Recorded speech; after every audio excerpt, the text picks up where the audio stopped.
শুভবী কাজ করতেই পারে না, এই তোমাদের বানানো ষড়যন্ত্র। তাহলে তাহলে নীলিমা কি বানিয়ে বানিয়ে কথা বলে এমনি বলছে? নীলিমা তার চরিত্র সম্বন্ধে আমার কাছে অন্তত কিছু বলো না।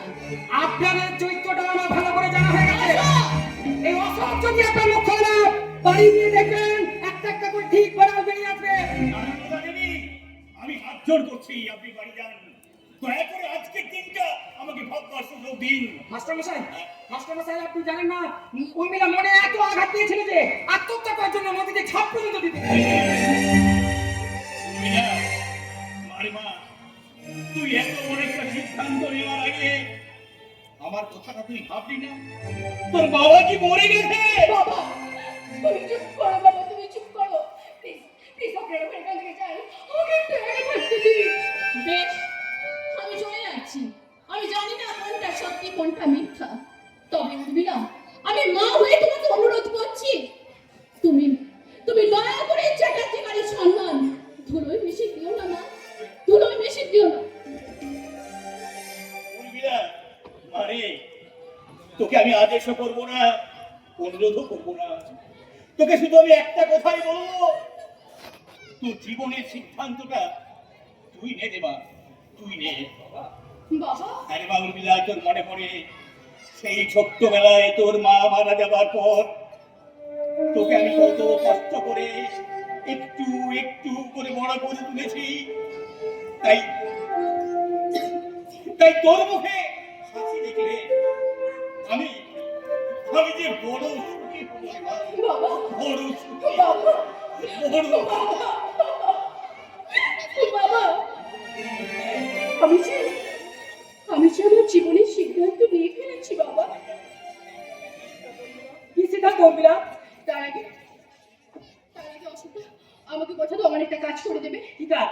আগে কথা দাও তবেই বলবো। আর ঠিক আছে কি কাজ তো বলো। এই দিনের পর দিন যে অরাজকতা চলছে, আমি জানি ওই অনিমেষ চ্যাটার্জি নিজের স্বার্থের প্রয়োজনে মুখ বন্ধ করে রেখেছে, তাই এটা চলতে দেওয়া উচিত নয়। তাই আমি চাই দেশের স্বার্থে দশের স্বার্থে পাওয়া হতে দাঁড়াও।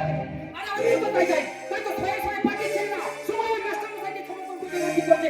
আর তাই ওদের কাউকে প্রথম ধাক্কাটা আমিই দিতে চাই। সেটা কি করে? কি করি? এখন আমাকে নিয়ে ওদের বড় সমস্যা, তাই আমি এখন বিয়ে করব। বিয়ে করবে? কাকে? এত কিছু ঘটনা শোনাবো আমার সেই সোমকে? শুনবি না? গণেশকে। গণেশকে? ওই হ্যাবলা কাবলা গণেশ? না না অসুবিধা, তুমি হয়তো জানো না, আছে আছে তোমার সামনে এই জীবনটা দাঁড়িয়ে আছে, সে তো শুধুমাত্র এই গণেশের জন্য। আর তাছাড়া আমি যে ওকে ভালোবাসি, আর জানো জানো অসুবিধা, গণেশও না আমাকে খুব ভালোবাসে। না না উর্মিলা, তোমার মতো একটা শিক্ষিতা মেয়ে ওই একটা হ্যাবলা কাবলা গণেশকে দিয়ে এটা না অসুবিধা, হয়তো আমি ওর সম্মানে দিদিমণি, কিন্তু বিশ্বাস করো ও না আমার কাছে মন দিয়ে পড়াশোনা করে। আমি জানি ওকে একদিন আমার মনের মতো ঠিক করে তুলবো। তুমি দেখে নিও অশোকটা। মানে আমি তো ভাবতেই পারছি না। আমি পারছি। অনেক মেয়ে তো মাতাল দুশ্চরিত্র লম্পট স্বামীর সঙ্গে ঘর করছে। আমি ওই একটা সহজ সরল ছেলের সঙ্গে আমার বাকি জীবনটা কাটিয়ে দেবো। জানি মানুষ আমাকে ভালো চোখে দেখবে না, কিন্তু আমি তো একটু শান্তি পাবো। ওর সহজ সরল মনে দৃষ্টিতে আমি যে নিজেকে হারিয়ে ফেলি, ওর মুখটা আমার সব সময় মনে পড়ে, ও যেন আমায় ডাকে। সেটা বুঝলাম, তাহলে আমাদের কি করতে হবে এখন বলো? এখন বিয়ের আয়োজন করতে হবে। সেটা কবে? কবে নয়, আজই। আজই? এই না, এতে 5,000 টাকা আছে, তোমরা গণেশকে নিয়ে সোজা মন্দিরে চলে যাবে, আমি ওইদিকে আসছি। আর হ্যাঁ, বাবাকে আমি ম্যানেজ করে নেবো। বলো পারবে? পারবো। আর পুরোহিত আমাদের কাছে আছে, আমাদের কাজল।